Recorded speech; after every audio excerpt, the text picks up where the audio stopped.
अस्सलाम वालेकुम नाजरीन, मेरा जिस्म मेरी मर्ज़ी के साथ मैं हूं हिलाल नजमी और आप देख रहे हैं नाउ न्यूज़ नेटवर्क। नाज़रीन, जैसे कि पिछले प्रोग्राम में हमने बात की थी डॉक्टर साहब से स्किन ट्रीटमेंट के हवाले से, और आज का भी हमारा टॉपिक कुछ इसी तरह से है। सबसे पहले तो मैं खुशामदीद कहूँगा डॉक्टर आदिल आसिफ जैदी साहब को कि प्रोग्राम में हमारे साथ मुआवनत कर रहे हैं और हमारे साथ ये एक सीरीज़ लेके चल रहे हैं। तो सबसे पहले तो अस्सलाम वालेकुम डॉक्टर साहब, कैसे हैं आप? खैरियत से हैं? वालेकुम अस्सलाम, मैं बिल्कुल ठीक हूँ और थैंक यू सो मच, आपने मुझे एक प्रोग्राम में दोबारा बुलाया। नहीं, इंशाल्लाह हम ये प्रोग्राम अपना जारी रखेंगे और करते रहेंगे। और इसमें यह है कि आज जो हम जिस टॉपिक पे हम बात कर रहे हैं, जैसे कि हम कहते हैं कि गोरे रंग का ज़माना कभी होगा ना पुराना। आजकल लोग बहुत कॉन्शियस हैं अपनी रंगत के हवाले से। कोई अपने सांवले रंगत की वजह से चाहता है कि मैं गोरा हो जाऊं, किसी भी तरह से धूप से बच रहा है, क्रीम लगा रहा है, ये कर रहा है, वो कर रहा है। बड़े ट्रीटमेंट्स भी चल रहे हैं। इन्हीं ट्रीटमेंट्स में एक आजकल एक ये चल रहा है वाइटनिंग इंजेक्शन के हवाले से। तो डॉक्टर साहब ये थोड़ा सा बताएंगे कि वाइटनिंग इंजेक्शन है क्या और इसका इस्तेमाल किस तरह से होना चाहिए, किस तरह करना चाहिए? बिस्मिल्लाहिर्रहमानिर्रहीम। जो वाइटनिंग इंजेक्शंस हैं ये मुख्तलिफ ब्रांड्स में अवेलेबल हैं, मगर इनकी जो बेसिक्स है ना, अगर आप कंटेंट्स में जाएँ, इंग्रेडिएंट्स को देखें तो आपको नज़र आएगा कि इसके अंदर जो एक कॉमन इंग्रेडिएंट है वो ग्लूटाथायोन है। अब ग्लूटाथायोन ये एफडीए ने अप्रूव किया हुआ है एज ए सप्लीमेंट। तो this is not marketed, this is not approved as a whitening injection basically, but ये कि ये सप्लीमेंट के तौर से जो है वो एफडीए ने अप्रूव किया हुआ है। FDA basically food and drug regulatory authority होती है जो कि अमेरिका में काम करती है। इस तरह से हर रीजन की अपनी एक अथॉरिटी होती है, मगर इन जनरली एफडीए को एज अ मुस्तनद माना जाता है। और इसी का जो इफ़ेक्ट है जो हमें नज़र आता है वो वाइटनिंग में भी नज़र आता है। ऑल्दो ग्लूटाथायोन स्टार्ट हुई थी एंटी कैंसर मतलब ट्रीटमेंट के तौर से, और अब उन्हीं मरीज़ों में देखा गया कि जिन लोगों को ग्लूटाथायोन लग रहा था, तो ये एंटीऑक्सीडेंट है बेसिकली, और ये कैंसर के सेल्स को ख़त्म करने में मदद देता है। और उन्हीं लोगों को जिनको ग्लूटाथायोन लगे जा रहा था ड्रिप की सूरत में मुख्तलिफ और तरीके से, तो उनमें देखा गया कि उनकी रंगत जो है वो कदरे फेयर होना शुरू हो गई और उनका टोन चेंज होना शुरू हो गया। इसी चीज़ को जब इन्होंने और स्पेसिफिकली स्टडी किया तो पता लगा कि जी ये ग्लूटाथायोन है कि जो कि स्किन को मज़ीद जो उसके कलर टोन्स हैं वो उसको चेंज कर रहा है, और आहिस्ता आहिस्ता आपकी पूरी बॉडी का कलर जो है वो चेंज हो जाता है। और इसमें टाइम लगता है, मतलब समझ लें कि जब आप एक दफ़ा ग्लूटाथायोन लगवाना शुरू करते हैं तो तकरीबन महीने से 1.5 महीने 2 महीने आपको इंजेक्शन लगते हैं। अगर आपको शुरू की जो पल्स डोज है वो दी गई, या फिर अगर आपको एक मंथली ट्रीटमेंट पर डाला जाता है तो आपको हर 2 हफ्ते 3 हफ्ते के बाद 1 या 2 डोजेज़ आपको लगाई जा सकती हैं। इन डोजेस में जो इम्पॉर्टेंट चीज़ है कि आपने सुना होगा कि बहुत सारे लोगों ने ये लगाने भी शुरू किया और किसी को इफेक्ट हुआ, किसी को नहीं हुआ, कंट्रोवर्सी में पड़ गई ये वाली बात। तो जो डोजिंग है वो बहुत इम्पॉर्टेंट है, हर मरीज़ को नहीं लगाए जा सकते, और इसके लिए ज़रूरी ये है कि आपका फ़िट होना, आपका हेल्दी होना बहुत ज़रूरी है। आपका लिवर बिल्कुल ओके होना चाहिए, आपका वज़न इंक्रीजिंग ट्रेंड पे नहीं होना चाहिए और स्टेबल होना चाहिए, आपको कोई और बीमारी नहीं होनी चाहिए, आप प्रेग्नेंट नहीं होने चाहिए, या फिर किसी भी तरह से आपका बहुत ज़्यादा जो है वो धूप में चलना फिरना नहीं होना चाहिए। तो ये जब चीज़ें अगर आप इन चीज़ों में से मरीज़ों को फ़िल्टर आउट कर देते हैं, तो जो बच्चे लोग इनमें अगर आप ग्लूटाथायोन के ट्रीटमेंट दें जो कि आईवी दें, ओरल इतना काम नहीं करता, और जो टॉपिकल जो सोप्स वगैरह में जो ग्लूटाथायोन भर के आजकल हर चीज़ में ग्लूटाथायोन डाल रहे हैं, शेविंग क्रीम से लेकर सोप तक में जो है ग्लूटाथायोन डाला हुआ है, उससे कुछ भी नहीं होता। क्योंकि ये चीज़ सिर्फ लोगों के एक माइंडसेट से खेलने वाली बात है कि बस एक मेंटल गेम है जो हो रहा है कि जब किसी को भी पता लगा कि भाई ग्लूटाथायोन से रंग गोरा होता है तो उन्होंने हर उपटन क्रीम में भी डाल दिया, मुख्तलिफ और चीज़ों में भी डालना शुरू कर दिया, जबकि इतना काम नहीं करता है। सिर्फ इसका जो मेन इफ़ेक्ट है वो आईवी है, और उसके बाद जो थोड़ा बहुत काम करता है वो ओरल काम करता है। मगर ज़रूरी ये होता है कि इसको कुछ चीज़ों के साथ आप जब ऐड करते हैं तो इसकी जो पोटेंशिएशन यानी कि जो इसके इफ़ेक्ट्स हैं वो कई गुना ज़्यादा बढ़ जाते हैं। तो खाली ग्लूटाथायोन इतना अच्छा काम नहीं करेगा बनिस्बत इसके कि अगर आप इसको एस्कॉर्बिक एसिड के साथ या फिर थायोसिक एसिड के साथ जो है वो ऐड कर दें। ये मुख्तलिफ़ किस्म के एसिड्स होते हैं जो कि बहुत माइन्यूट क्वांटिटी में आपको नेचुरल चीज़ों में भी मिल जाते हैं, मगर इनकी एक जो ज़्यादा मकदार आपको इन इंजेक्शन के साथ प्रोवाइड की जाती है, मुहैया की जाती है, और इनको फिर आप एक कंट्रोल तरीके से लगाएं सिलेक्टेड पेशेंट में, तो इसके बहुत अच्छे इफेक्ट्स आते हैं। अच्छा, ये बताइएगा कि ये प्रोसीजर क्या होता है? कि मतलब कोई कोर्स है और कितने अरसे में इसका जो है वो रिज़ल्ट आना शुरू होता है? देखिए, जब आप आते हैं हमारे पास तो हम आपसे एक हिस्ट्री लेते हैं, आपके एग्जामिन करते हैं आपको और आपसे पूछते हैं कि आप ये क्यों करवाना चाह रहे हैं। बहुत सारे लोग इसको कुछ ऐसी बीमारियों के लिए करवाना चाह रहे हैं जिसमें पिगमेंटेशन तो है, मगर ये कि वो डायरेक्टली ग्लूटाथायोन से सही नहीं होने वाली। मिसाल के तौर पे अगर किसी खातून को या मर्द को मेलाज़मा है तो मेलाज़मा कभी भी ग्लूटाथायोन देने से सही नहीं होगा। या किसी को डबल टोन वेरिएशन है तो डबल टोन वेरिएशन ग्लूटाथायोन से सही नहीं होगी। उसके लिए आपको स्किन रिसरफेसिंग प्रोसीजर्स पे जाना पड़ता है, जो कि हमने पिछले प्रोग्राम में बताया आपको। वो आप देख भी सकते हैं, मैंने उस पर बड़ी डिटेल डिस्कशन करके रखी हुई है। मगर जो ग्लूटाथायोन इटसेल्फ है उसका पूरा कोर्स है और वो कोर्स के इंजेक्शन आप पूरे लगवाते हैं। नॉर्मली मेरे पास जब आप आते हैं तो हम आपको 10 मुख्तलिफ सिटिंग्स में बुलाते हैं और लगा देते हैं। ये आपके तकरीबन 1 साल की या 6 महीने की डोजिंग होती है, जो कि हम पूरी कर देते हैं। इसके बाद अगर मज़ीद पेशेंट और गोरा होना चाहता है तो फिर उसके दोबारा से टेस्ट किए जाते हैं, लिवर प्रोफाइल चेक की जाती है, उसका वेट वगैरह सब चीज़ें देखने के बाद एक डोज़ मुतय्यन की जाती है, जो कि अब एक नई डोज़ है। तो कभी कभार तो ऐसा भी होता है कि हमें हर दफ़ा हर सिटिंग में, क्योंकि वेट फ्लक्चुएट कर रहा होता है और पेशेंट भी चेंज कर रहा होता है, तो हमें हर दफ़ा डोज़ एडजस्ट करनी पड़ रही होती है और डोज़ एडजस्ट करते रहते हैं। आप सही डोज़ लगाएंगे तो इफ़ेक्ट आएंगे, आप अंडर डोजिंग करेंगे इफ़ेक्ट्स नहीं आते। बहुत सारे लोग इसलिए परेशान होते हैं कि जी हमने 7-8 इंजेक्शन लगाए मुख्तलिफ डॉक्टर्स से और उससे हमें कोई फ़र्क नहीं पड़ा। तो उसकी मेन वजह यही होती है कि आपने वो थ्रेशोल्ड ही रीच नहीं किया कि जिसके ऊपर जाके वो काम करेगा, या फिर उस डॉक्टर ने सही डोज कैलकुलेट नहीं की हुई, या फिर आप उस ट्रीटमेंट के लिए मौजू ही नहीं है। तो ये सब चीज़ें इंपॉर्टेंट होती हैं। ठीक है। अच्छा, ये बताइएगा डॉक्टर साहब के इंजेक्शन लगवा लिया, कोर्स कंप्लीट हो गया, तो क्या वो स्किन टोन परमानेंट रहती है या फिर कुछ अरसे के बाद, या कोई एक इसकी कोई मियाद होती है, कोई पीरियड होता है कि उसके बाद वापस, या परमानेंट रहता है? ये जब भी आप स्किन टोन में चेंज आता है ग्लूटाथायोन के बाद तो वो परमानेंट होता है, पहली बात तो ये। और वो परमानेंट कैसे है कि वो परमानेंट तब है कि जब आप अपना ख्याल रखें आगे आने वाले दिनों में। वो कैसे रख सकते हैं? धूप में जाएंगे, सन ब्लॉक लगाएंगे, ठीक है। आप अगर एक सूरज ऐसी चीज़ है जो कि इतना ज़्यादा बड़ा एक समझ लें सोलर एंटिटी है, जो कि खाली आपकी अर्थ को ही नहीं बाकी सारे प्लैनेट्स को भी गर्म कर देता है। तो वो आपको क्या लगता है कि आप धूप में ऐसे ही निकलेंगे बगैर सन ब्लॉक के तो वो आपको छोड़ देगा? ऐसा कुछ नहीं होने वाला। वो आपको भी वैसे ही काला करेगा जैसे वो बाकी सब जगह को करता है। तो बहुत ज़रूरी है कि बहुत सारे लोग ऐसी बात करते हैं कि जी हमें तो फिर सारी ज़िंदगी सन ब्लॉक लगाना पड़ेगा। और भाई तो आपको वैसे भी सन ब्लॉक लगाना चाहिए जब आप सूरज में जाएं, क्योंकि स्किन कैंसर तो वैसे भी हो सकते हैं, ठीक है। इससे ऑल्दो स्किन कैंसर का ताल्लुक नहीं है, मगर ये कि जो ग्लूटाथायोन से इफ़ेक्ट्स प्रोड्यूस होते हैं वो एक तो परमानेंट होते हैं, और नंबर 2 ये कि अगर आप चाहते हैं कि इसके ऊपर आप मज़ीद गोरा होना चाहते हैं तो फिर आप नेक्स्ट ईयर या 6 to 8 मंथ्स बाद करें आप जो दोबारा से ये कोर्स लगवा सकते हैं। अच्छा, ये बताइएगा डॉक्टर साहब, जैसे अभी सूरज की बात हो रही है और धूप की बात हो रही है, हमने देखा है कि बहुत सारे लोगों को कि उनका चेहरा और उनके हाथ, चूँकि उनका डायरेक्ट कांटेक्ट होता है सूरज से बाहर निकलते हैं, तो उसकी टोन बिल्कुल अलग होती है, जिस्म की रंगत बिल्कुल मुख्तलिफ होती है। अब जब वो ट्रीटमेंट कराते हैं तो क्या वो जैसे ट्रीटमेंट कराया तो वो स्किन टोन उनमें वही फ़र्क रहता है या वो बिल्कुल बैलेंस हो जाती है?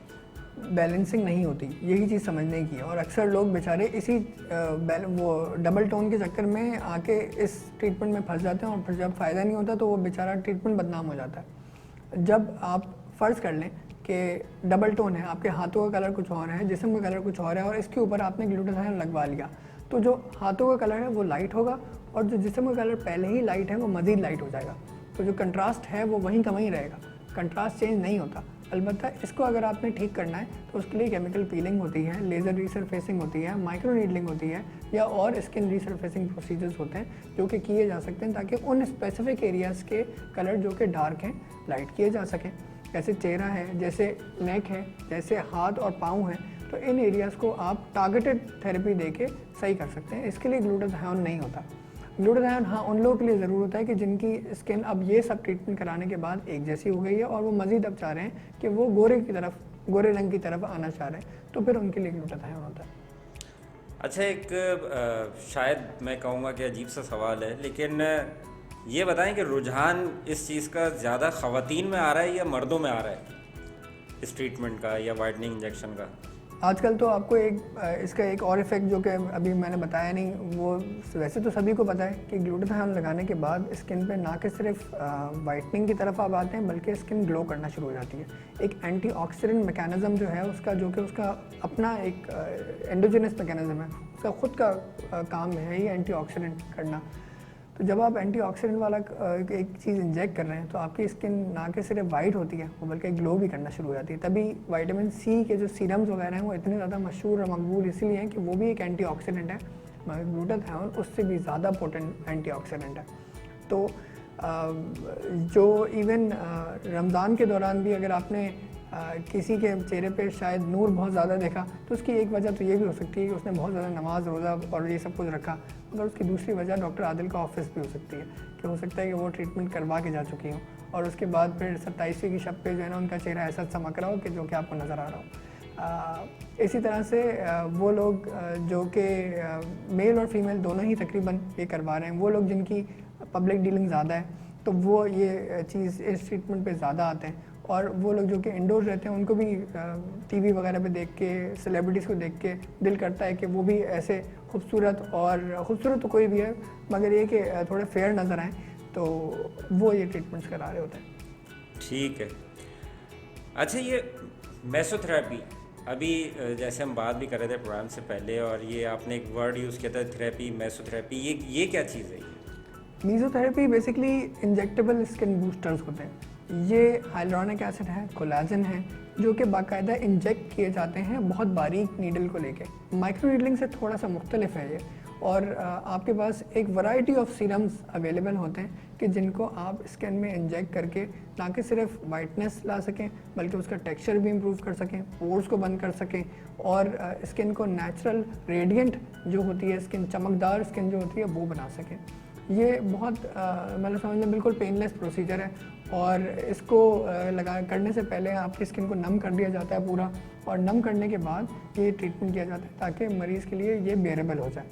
और इसके फिर फ़ायदे जैसे आपको बताया ये सारे होते हैं। इससे ये कि लॉन्ग रन में आपके पास जो स्किन है बग़ैर किसी मेकअप के भी आप अपने सारे काम कर सकते हैं, बाहर निकल सकते हैं, और एक बिल्कुल नेचुरल एक इफ़ेक्ट के साथ जो है वो बहुत अच्छा जो नेचुरल ब्यूटी वाला जो इफ़ेक्ट है वो आप अचीव कर सकते हैं। अच्छा डॉक्टर साहब, केमिकल पीलिंग के बारे में अगर हम जानना चाहें तो वो किस तरह से आप बताना चाहेंगे? केमिकल पीलिंग क्या होती है? ये एक ऐसी चीज़ है जो कि आजकल बहुत ज़्यादा अब्यूज़ की जा रही है। उसकी एक मेन वजह ये है कि कुछ फार्मास्यूटिकल कंपनीज़ ने केमिकल पील्स को एट होम पीलिंग वाली प्रोडक्ट्स में ऐड करके मार्केट करके बेचना शुरू कर दिया। और ये चीज़ जब हमारे मासूम आवाम के पास गई और जिनको इतनी अभी नॉलेज नहीं है, उन्होंने उस पीलिंग एजेंट को बग़ैर पूरी डिस्क्रिप्शन पढ़े फेस पे लगा लिया, ओवरनाइट सो गए, अगले दिन सुबह उठे तो वहाँ से खाल पूरी उतर रही है।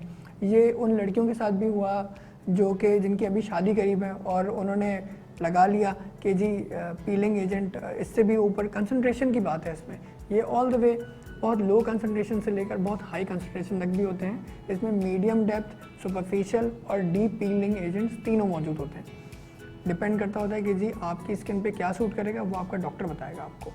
अब वो केमिकल एजेंट्स को इस्तेमाल मेरे ख़्याल से सिर्फ़ और सिर्फ आप डॉक्टर के ऑफिस में जाके करवाएं तो ज़्यादा बेहतर है, और यही चीज़ रिकमेंडेड भी है कि आप डॉक्टर के पास जाके पीलिंग करवा लें बजाय इसके कि घर पे पील करने की कोशिश करें। जो घर पे पीलिंग एजेंट्स अवेलेबल हैं वो मुख्तलिफ और ब्रांड्स में अवेलेबल हैं, जिसमें मेंडेलिक एसिड है, जिसमें आपके पास जो है इवन सैलिसाइलिक एसिड है, ग्लाइकोलिक एसिड है, जेस्नर पीलिंग सोल्यूशन है। ये सब के सब हॉस्पिटल ग्रेड पीलिंग एजेंट्स होते हैं। इनको आप घर पे करेंगे तो आप अपने आप के साथ जो है बहुत ज़्यादा जो है वो मतलब मजाक करने वाली बात है, और बहुत ज़्यादा डेंजरस वाली की सिचुएशन भी हमने देखी है जो कि लोग करके आते हैं और फिर कुछ जगह पे, क्योंकि ये पीलिंग एजेंट है, ये बर्न करता है, ये एसिड्स हैं जो कि काम कर रहे होते हैं स्किन को रिसरफेस करने के लिए। खुदा न खास्ता ये चीज़ लगी रह गई और उसका जो न्यूट्रलाइजिंग एजेंट है वो नहीं लगाया आपने तरीके से टाइम से, तो क्या होगा कि वो खाल वहाँ से जल जाएगी और फिर मज़ीद आप एक और ट्रीटमेंट पे आ जाएंगे। तो एक अभी रिसेंट एक वाक़या हुआ, क्योंकि पाकिस्तान में हर चीज़ रेडीली अवेलेबल हो जाती है, कोई मॉनिटरिंग प्रॉपर नहीं कर रहा है इसकी। तो एक सप्लायर ने एक खातून को पीलिंग एजेंट पहुंचाया, मगर वो पीलिंग एजेंट था 70%, और उसका जो न्यूट्रलाइजिंग एजेंट पहुंचाया वो न्यूट्रलाइजिंग एजेंट उसने 17% का पहुंचा दिया। अब ये सिर्फ कम्युनिकेशन एरर है, मगर उस खातून को तो यही लगता है ना कि वो 70% न्यूट्रलाइज वो पीलिंग एजेंट पे ये काम कर जाएगा। उसको क्या पता कि 70% के लिए उसने दिया ही 17% वाला है, जो कि काम ही नहीं करेगा। रात में लगाया, अगले दिन तक वो 17% वाला जो न्यूट्रलाइजिंग एजेंट ने लगाती रही, मगर उससे कुछ नहीं हुआ, बल्कि उल्टा जलना शुरू हो गया। अल्टीमेटली फेस की स्किन का बुरा असर नशर हो गया। तो ये सब चीज़ें जो है हम आजकल बहुत ज़्यादा फ्रिक्वेंटली देख रहे हैं, और यूके में तो बैन हो गया है इस तरह की ओवर द काउंटर चीज़ें सेल करना ना। तो अब अल्लाह करे कि यहाँ पे भी रेगुलेशन आए और इस पे इन्फोर्स हो, और ताकि जो ये चीज़ें सिर्फ डॉक्टर्स के ऑफिस में ही की जा सकें, जो कि सर्टिफाइड हों, डर्माटोलॉजिस्ट हों या प्लास्टिक सर्जन हों। अच्छा, अभी जैसे आप ये बात कर रहे हैं तो इसका मतलब ये हुआ कि जो सोशल मीडिया के मुख्तलिफ़ प्लेटफॉर्म्स पे हम देखते हैं मुख्तलिफ़ ब्रांड्स या मुख्तलिफ़ जो ख़वातीन हैं जो बता रही होती हैं कि ये केमिकल यूज़ कर लें, ये क्रीम यूज़ कर लें, ये हो जाएगा, वो हो जाएगा, तो आपके कहने का मकसद यही है कि वो रिलायबल नहीं है? बिल्कुल भी रिलायबल नहीं है। दूसरा ये कि कोई भी चीज़ जो कि आप यूट्यूब पे देखें उसको ज़रूर वेरीफाई करें, ठीक है। बहुत सारी चीज़ें आजकल आपने जैसे देखा कि रीफेस ऐप्स आए हुए हैं, ठीक है, मुख्तलिफ और फिल्टर्स आए हुए हैं कि वो आप सिर्फ अपने व्यूज़ बढ़ाने के चक्कर में आपको जो है वो आपका नुकसान करा देंगे। तो ये बहुत ज़रूरी है कि जब जिस चीज़ को आप खुद से पर्सनली देख ना लें, उसी चीज़ को जाके अपने डॉक्टर से वेरीफाई ना कर लें। उस चीज़ को इस्तेमाल करने से पहले, कोई भी यूट्यूब हैक करने से पहले, कोई भी इंस्टाग्राम पे चीज़ देखी हुई, टिकटॉक पे चीज़ देखी हुई इस्तेमाल करने से पहले सोच लें। ठीक है। अच्छा, एक चीज़ और क्लियर करना चाह रहे हैं कि कोई एज इसके अंदर है कि एज रिस्ट्रिक्शन है कि भाई 16 साल से पहले ट्रीटमेंट्स नहीं कराने चाहिए या 14 साल से पहले ट्रीटमेंट्स नहीं कराने चाहिए? स्किन ट्रीटमेंट आया कि वो वाइटनिंग इंजेक्शन हो या कोई भी ट्रीटमेंट हो या डर्मा जो भी हम अगर करवाना चाह रहे हैं फेशियल वगैरह, तो कोई एज लिमिट है इसके अंदर के इस एज के बाद करवाएं तो ज़्यादा बेहतर है, इससे पहले नहीं करवाना चाहिए? कोशिश करें कि अगर आपके पास कोई बहुत छोटा बच्चा आता है, मिसाल के तौर पर कोई स्कूल गोइंग बच्चा या बच्ची आती है जो कि अपने कॉम्प्लेक्शन को लेके परेशान है, तो उसको सिर्फ एक मॉइस्चराइजिंग एजेंट, एक सनब्लॉक दे के उसको बोलें कि बेटा बस अभी के लिए फ़िलहाल सिर्फ इतना ही, और कोई मल्टीविटामिन देनी है तो आप उसको दे सकते हैं। बट अदर दैन दैट कोई भी स्किन ट्रीटमेंट मेरे ख्याल से, और रिकमेंडेड भी की है कि 13 साल से कम उम्र के बच्चों पे ना किया जाए। वो लोग जो कि बलूगत को आ चुके हैं, प्यूबर्टी हिट कर चुके हैं और प्यूबर्टी के बाद उनको इश्यूज़ हो रहे हैं, उन पे आप ज़रूर करें ट्रीटमेंट। अच्छा डॉक्टर साहब, अभी ये जो सारी हमारी जो गुफ्तगू हुई है इसके अंदर सिर्फ़ और सिर्फ हम ट्रीटमेंट की बात कर रहे हैं ऑर्गेनिकली, या हमें अपनी डाइट में ख़ुद भी कुछ इस तरह का ख्याल रखना चाहिए? वो कौन सी चीज़ें जिन्हें हमें खाना बेहतर है और कौन सी ऐसी चीज़ें जिन्हें नहीं खाना चाहिए, अवॉइड करना चाहिए, ताकि आपकी स्किन भी जो है वो उन चीज़ों से आपकी स्किन को फ़ायदा हो? देखिए, अल्लाह ताला ने जितनी भी चीज़ें क्रिएट की हैं उसमें हर एक चीज़ का नफ़ा नुकसान है। किसी भी चीज़ की ज़्यादती उसके नुकसान की तरफ ले आती है, मगर उसी चीज़ को आप तरीके से इस्तेमाल करें तो उससे फ़ायदा होता है। इसी तरह से कुरान के अंदर भी कई जगह पे आपको अंजीर का जिक्र मिलेगा, आपको खजूर का जिक्र मिलेगा, आपको ऑलिव्स का जिक्र मिलेगा, आपको अनार का जिक्र मिलेगा। ये वो चीज़ें हैं जो कि कुरान में जन्नत के फल करार दिए गए। इस तरह से आपको ग्रेप्स मिलेंगे, ठीक है। और अगर आप वैसे हमारी मेडिकल नॉलेज की साइड पे जाएं तो आपको मिलेंगी कि जी जो ग्रेप फ्रूट है, ग्रेप फ्रूट में सबसे ज़्यादा एंटीऑक्सीडेंट्स होते हैं। It's not just good for losing weight, मगर ये कि जो है आप इससे प्रॉपर तरीके से ग्रेप फ्रूट का जूस पिएँ, भले चीनी डाल के पी लें, कोई मसला नहीं, मगर ये कि क्योंकि उसका टेस्ट थोड़ा होता है, मगर उससे फ़ायदा ही होता है कि जो एंटीऑक्सीडेंट्स अब आपको दवाइयों से मिलने हैं वो आपको ग्रेप फ्रूट से मिलने शुरू हो जाते हैं। इसी तरह से पाकिस्तान में तो ये फल नहीं होता, मगर जो एवोकाडो है ये आपको बाहर ममालिक में बहुत आराम से मिल जाता है। इस तरह से कीवी आपको मिल जाती है, और ये वो चीज़ें हैं जो कि आपको अगर आप अपने डाइट में ऐड कर लें या फिर स्किन पे आप एज आ समझ लें स्क्रब बना के भी लगा लें तो इससे बहुत फ़ायदा होता है। इसी तरह से जो चीज़ें अवेलेबल हैं रेडली, जैसे आपको बताया कि अनार अवेलेबल है, सेब एक से एक अवेलेबल है हमारे पास, तो ये सब चीज़ें वो होती हैं जो कि अगर आप अपनी डाइट में, फ्रूट्स हैं बेसिकली, इसमें नेचुरल एंटीऑक्सीडेंट्स होते हैं, इनमें नेचुरल विटामिन्स होते हैं।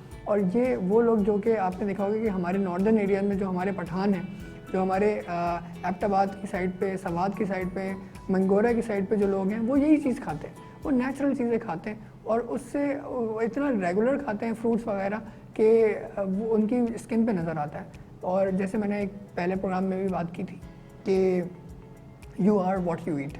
आप अगर पाए नहारी खाते रहेंगे तो पाए नहारी आप पे नज़र आएंगे। आप अगर फ्रूट्स वगैरह और डिटॉक्स वाटर्स पीते रहेंगे तो वो भी नज़र आएगा। एक चीज़ जो कि बहुत इंपॉर्टेंट है कि जब आप इन चीज़ों पे रहते हैं, फ्रूट्स पे रहते हैं, तो ये कोई बीमारी नहीं कॉज करते। सबसे अच्छी बात ये है कि अगर कोई बंदा इन पे रहता है तो उसकी वेस्ट भी कम रहती है, उसका वेट भी नहीं बढ़ता और वो देखने में भी यंग नज़र आता है। तो जो क्योंकि खूबसूरत देखने का शौक़ तो तकरीबन हर ही को है, तो बेहतर होता है कि जी आप इन चीज़ों पे आ जाएं ताकि अपना जो खुराक है वो भी जाती रहे, विटामिन भी जाते रहें और आपको कोई महंगे ट्रीटमेंट्स पे आने की ज़रूरत अगर पड़ती भी है तो वो लेट पड़े। आपको शायद इन सब चीज़ों से खा के जो फ्रूट्स वगैरह इस्तेमाल करके आपको फ़ायदा बहुत ज़्यादा होता है। ठीक है, बहुत शुक्रिया डॉक्टर साहब, बड़ी बेहतरीन बात की कि पाए निहारी बेशक जायके में बहुत अच्छी होती है, लेकिन वो पाए निहारी जो है ना वो फिर चेहरे पे भी नज़र आने लगती है।